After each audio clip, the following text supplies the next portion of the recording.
सूर्याप्रमाणे दिसणारे व्यासपीठ, चंद्राप्रमाणे शीतल छाडणारे परीक्षक आणि चांदण्याप्रमाणे चमकणाऱ्या माझ्या देशबांधवांनो, माझे नाव साक्षी आश्रम बोबडे. मी आज तुम्हाला प्रजासत्ताक दिनाबद्दल 2-3 शब्द सांगणार आहे. ते पण शांतचित्ताने ऐकून घ्यावे ही माझी नम्र विनंती. आज 26 जानेवारी म्हणजे प्रजासत्ताक दिवस. आज आपल्या देशाला खरी सत्ता मिळाली होती. इंग्रजांनी आपल्या भारत देशावर 150 वर्ष राज्य केले.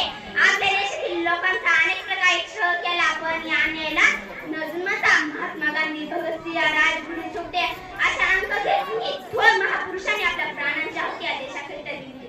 मित्रांनो, आपल्या देशाला स्वातंत्र्य मिळवण्याकरिता महात्मा गांधींचा फार मोठा सिंहाचा वाटा आहे. त्यांनी केले जग चळवळ 1942 चा पेरू या कार्याला फार मोठे यश मिळाले. तेव्हा इंग्रजांच्या लक्षात आले की अब यहाँ पर हमारी सत्तावर आधी नहीं चलेगी. यहाँ के लोक जनता जागृत चुकी है. आणि तेव्हा इंग्रजांनी आपल्याला 26 जानेवारी 1950 ला संपूर्ण स्वातंत्र्य जाहीर केले.